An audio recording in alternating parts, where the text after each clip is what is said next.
Let's wind back the clock about 10 years ago. The year is 2015. The Patriots just won their 4th championship of the Brady-Belichick era. Cam Newton was about to put the Panthers on his back, Adrian Peterson was still the best pure runner in the league, and Peyton Manning was coming back for his final season. Hard to believe that was a decade ago, but I want you to guess the highest selling jersey in the NFL that year.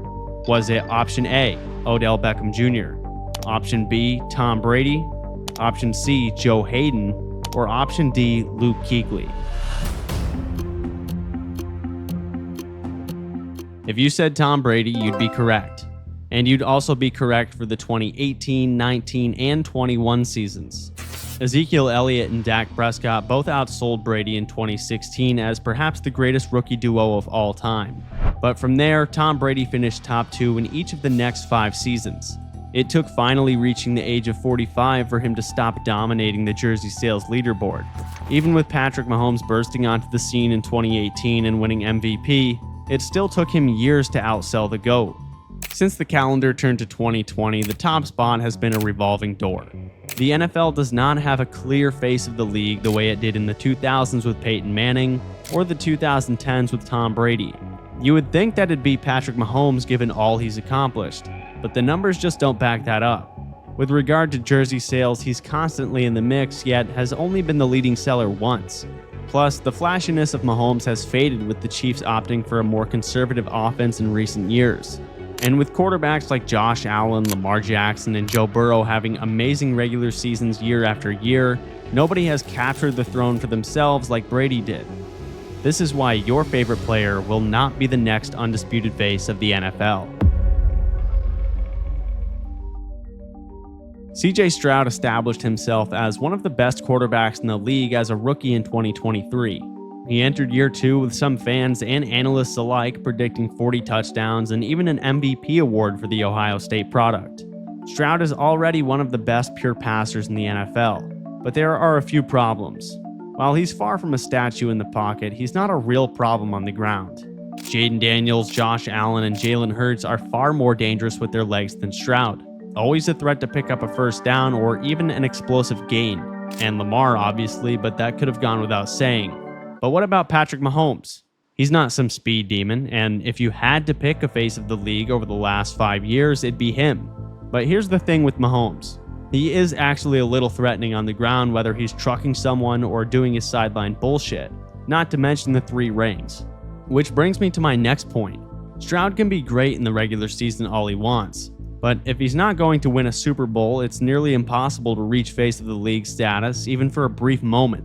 And there's no question Stroud's sophomore campaign was a massive disappointment. But in fairness to him, last year his supporting cast took a major hit. Nico Collins and Joe Mixon missed significant time, Stephon Diggs tore his ACL, and Tank Dell suffered a gruesome injury in Week 16. He'll likely be out all of 2025, and it's no guarantee he'll come back at full force. Fortunately, Nico Collins is a no-doubt top 10 wide receiver, and the Texans replenished their receiver room by signing Christian Kirk and then selecting Jayden Higgins and Jalen Noel in the draft. So who is the real CJ Stroud? Time will tell.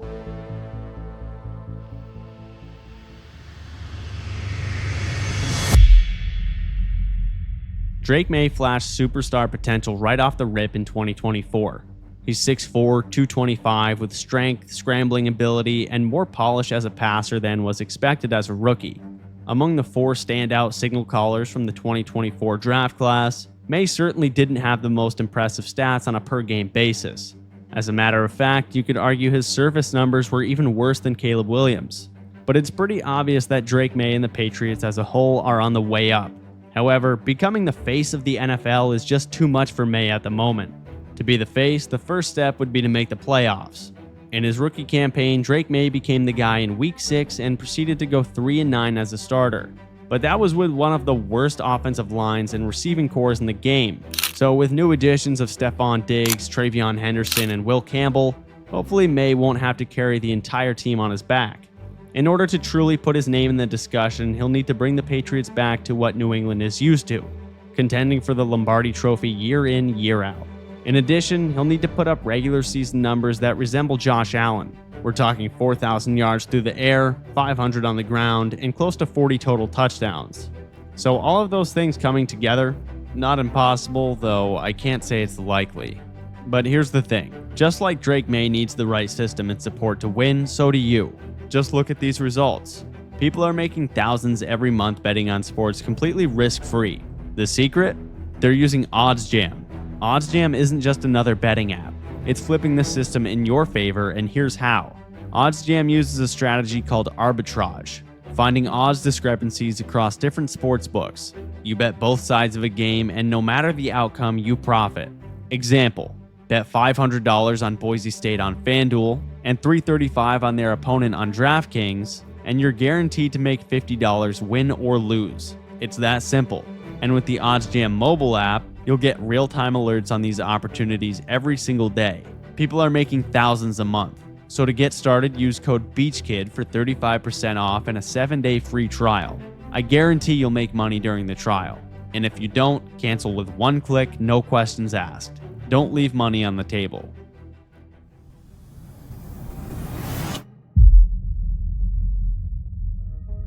If we watched football for pure talent and flashy throws, but disregarded the actual results, Caleb Williams might already be the new face of the NFL. He pulls off throws that only a few QBs in the league can make, and can really move as well. His improv, off-platform throws, and passes he can make from different arm slots are next level and just skills you can't teach. But this isn't USC anymore. Holding the ball for 8 seconds isn't going to fly in the NFL. Some plays Caleb makes are undeniably just bad and leave you scratching your head. That, along with his personality, make him one of the most polarizing, if not disliked players in the NFL. And for Bears fans, when Caleb completes a flashy pass, it can feel like heaven. But inconsistency at the quarterback position awakens the pessimist in all of them. What Caleb has going for him is the Mahomes physical toolbox, Ben Johnson's play calling, great weapons, but most importantly, the upside of being the first truly great Chicago Bears QB. If Caleb reaches elite status, the NFL will shove him down America's throat. He will be on every commercial, billboard, poster, and it will feel like he's playing in primetime every single week. But that's never going to happen until he strikes the right balance of freestyling and playing within structure.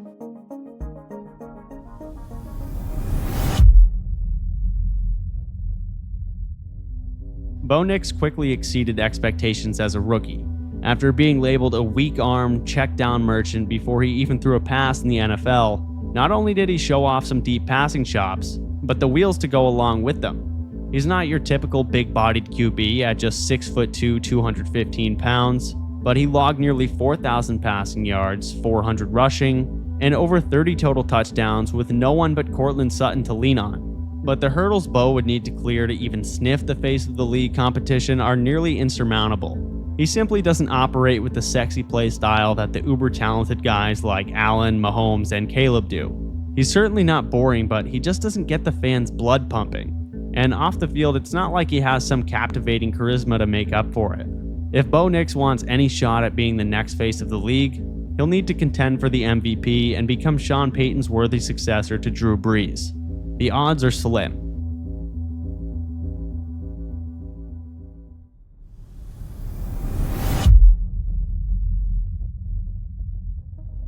Joe Burrow single-handedly brought playoff football back to the city of Cincinnati after going 31 years without a single postseason win. It's hard to say he isn't the most lethal passer in the NFL at this moment in time. In fact, he's the closest thing we have to the passing gods from the previous generation that we all remember so fondly. Despite playing for one of the most questionably run franchises in football, he's thrived in every fully healthy season. If you're trailing in the second half, I'm not sure there's any quarterback better suited to come back and steal the win other than maybe Patrick Mahomes. But Burrow has major work to do if he ever wants to become the clear-cut face of the NFL. He made the Super Bowl in 2021, and that means something. It means a lot, actually. That was one of the best playoff runs in recent memory, and he almost made it back in 2022. But I have no doubt the injury-shortened 2023 and then third-place division finish in 2024 has Joe Shiesty as pissed as ever. However, he's never even been an All-Pro, and his shining personal accolades are his 2 Comeback Player of the Year awards. For the sake of this discussion, he's going to need an MVP. The harsh truth about Joe Burrow is that he's an elite quarterback with 2 amazing receivers, but playing on a poorly constructed roster and for a bad front office that makes it difficult to expect a Super Bowl in Cincinnati. The godly passing numbers will continue, but a championship ring? I'm not holding my breath.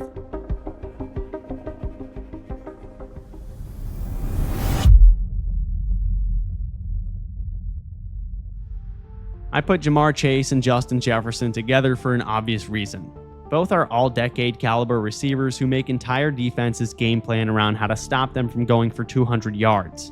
Ja'Marr Chase has been a superstar since week 1 of his rookie year, but Justin Jefferson cannot say the same. No, it took him until week 3 to start doing the gritty. Either way, it didn't take us long to know each of these guys were generational wideouts. Their numbers rival anyone's in NFL history through the first half-decade of their careers, but they both suffer from the same fatal flaw. They are receivers. Despite their dominance, there's only so much you can do at that position to become the true face of the National Football League. Antonio Brown, Julio Jones, Megatron, Randy Moss, they're the greatest receivers of the 21st century, but were they ever the face of the league? Definitely not. But what about Jerry Rice? Was he the face? Yeah, actually, I would say he was. But that took demolishing records and 3 Super Bowl rings. Can Chase and Jefferson achieve anything remotely close to that? The short answer is no. Jerry Rice was a second-team All-Pro at 40 years old. Both of them have marketability in spades. But to be the face of the league, one of them needs to clearly separate themselves from the other and win a Super Bowl. I'd give Jefferson the upper hand just because of the organization he plays for, but it's still far-fetched.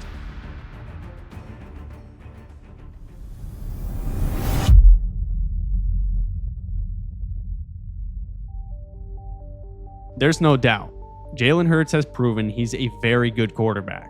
He's played like a top 10 guy for the majority of 3 seasons now, and was even the MVP runner-up in 2022, excelling as both a passer and runner. He's made 2 Pro Bowls and had a career's worth of postseason success already. I mean, he's the centerpiece of a play that is so unstoppable that people want it banned, thanks in no small part to his physical strength.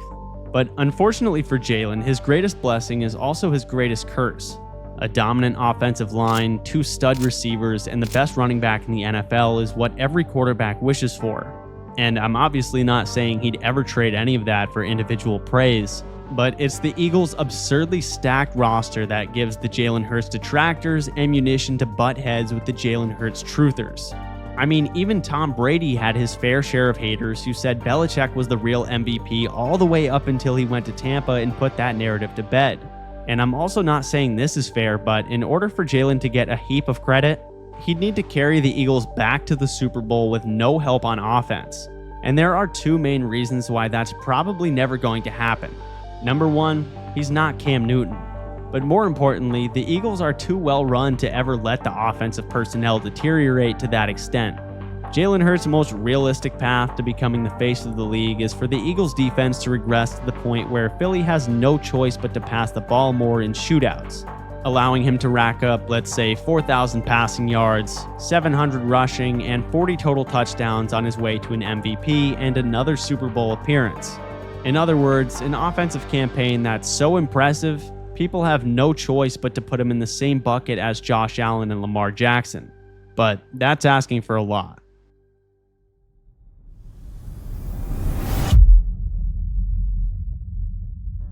In 2019, Lamar Jackson proved he was simply a unicorn. With the greatest dual threat season in NFL history, he instantly put himself in the conversation as the next face of the league. There's no better way to cement yourself in that discussion than to win MVP in your very first year as a starting quarterback. He's a demigod, is he not? Lamar has the mobility of Michael Vick and better pure passing chops than anyone could have dreamt of when he was drafted 7 years ago. Lamar is still missing one thing though, and in order to really solidify himself as the face of the league, he's going to need to improve upon his 3-5 playoff record, which we all know is bad, but it gets even worse. His record against the 2 guys he really needs to beat, Josh Allen and Patrick Mahomes, 0-3. Lamar is like that kid who's the biggest bully in elementary school until his 2 older brothers from high school show up and shove him in a locker. I hate to say it, but that's the best way to describe his situation right now. He can beat up on the rest of the AFC in the regular season, then take down the likes of the Steelers or whatever lowly wildcard he faces in the playoffs, but those wins don't count for much. He has to put the championship punctuation on his routinely dominant regular seasons if he wants to be the next undisputed face of the NFL.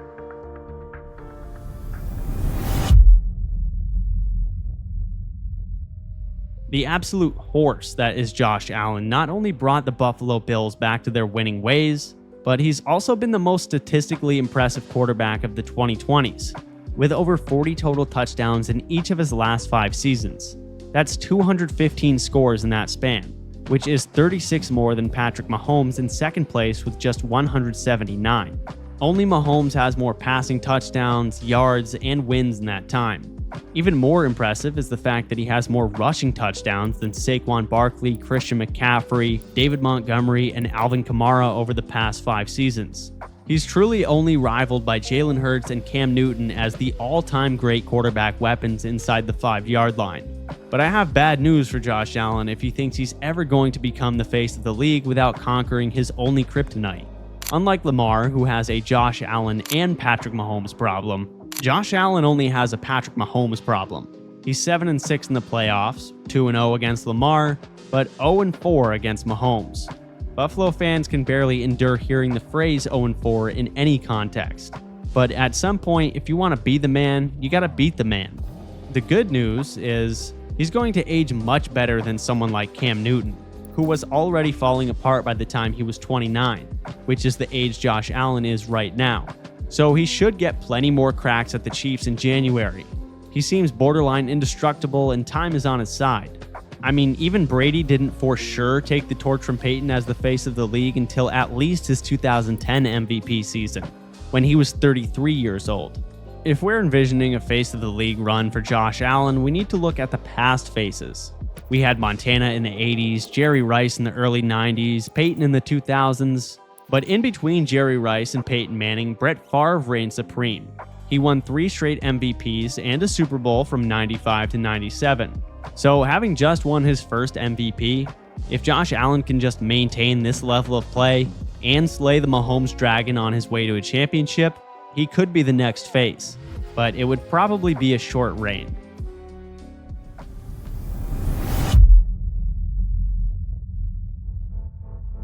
Jayden Daniels has the best combination of proven ability and youth on this list. He made as loud a statement as anyone has ever made in their rookie season. To be the face, you need to have all of the ingredients. Your play needs to be undeniable, to the point where no one can argue you're not a top 2 or 3 quarterback year in, year out. You could already put Daniels in the top 5. Next, you need to have your name attached to the most prestigious honors in the league. So far, he's on his way. Pro Bowl, 7th in MVP voting, and Rookie of the Year. In fact, you could easily make the argument it was the most impressive season of all time for a rookie signal caller. He combines elite running ability with being a borderline top 10 talent just as a pure passer. The biggest challenge is undoubtedly the fact that his team needs to contend for a championship pretty consistently for 5 to 10 years while winning one in the process. Now, sustained dominance and stacking Lombardi trophies is extremely difficult. And I know we're used to Washington being a complete joke, but under new ownership, they've quickly morphed into one of the more well-run franchises in the NFL. They went 12-5 and made the NFC Championship in just their second season of the post-Dan Snyder era, and will only continue to accumulate more talent. The arrow is pointing straight up for the Commanders roster as a whole. Furthermore, the face needs to be a charismatic figure who not only revolutionizes the game, but also leaves a footprint on modern culture. I'm not 100% sure Jayden Daniels will do that, but we already have interesting lore about his mom not allowing him to talk to girls, and just being an all-around no-nonsense, all-football, sickly obsessed competitor. The issue, of course, is that we have as much competition as ever at the top of the quarterback food chain. Mahomes, Lamar, Josh Allen, and Joe Burrow, that's as good a top 4 as the league has ever seen. Except for the first half of the 2010s when we had Brady, Rodgers, Manning, and Breeze, arguably the 4 best passers in the history of the game, all still at the peak of their powers. For Jayden Daniels to even enter that tier, he needs to take his game up another full level, which is fair to expect, but it's not a guarantee. Can he consistently keep his name in the MVP race? can Washington consistently contend? After that, it's up to how the fans perceive him.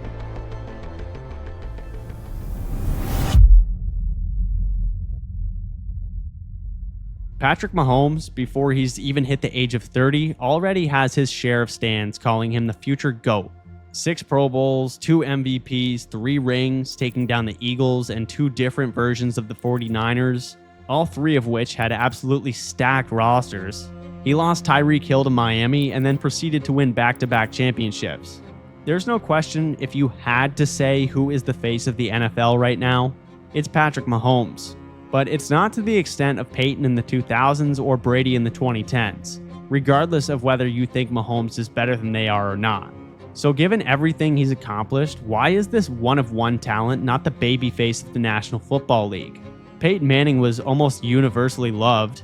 Brady had his haters, but they loved to hate him. Mahomes, in comparison, just feels more genuinely resented. Domination fatigue is certainly a factor. Every entertaining story needs a villain. But when you make 5 of 6 Super Bowls, most of which were good or even great games, but not instant classics like Tom Brady's, it starts to become predictable rather than riveting. That, coupled with playing in prime time constantly during the regular season, it's eventually going to become less interesting unless you're Chris Collinsworth, who just cherishes every Sunday night he gets to spend glazing. And I haven't even brought up his extreme momentary reactions to minor injuries only to appear completely fine 5 minutes later, the whole referee narrative, or his abuse of the sideline hit rules. Personally, I don't even care about most of these issues, but I have grown mostly bored of him, especially as the Chiefs' offensive game plan has become a snooze fest. Unlike everyone else on this list, winning certainly is not Patrick Mahomes' issue. But he needs to make fans snap out of their boredom if he's going to reclaim the face of the league status all for himself. So did your next pick for future face of the NFL actually get exposed? Let me know in the comments who you think is next up. And if you enjoyed this video, please like, sub, and check out my video on the most painful moment for every NFL fan base.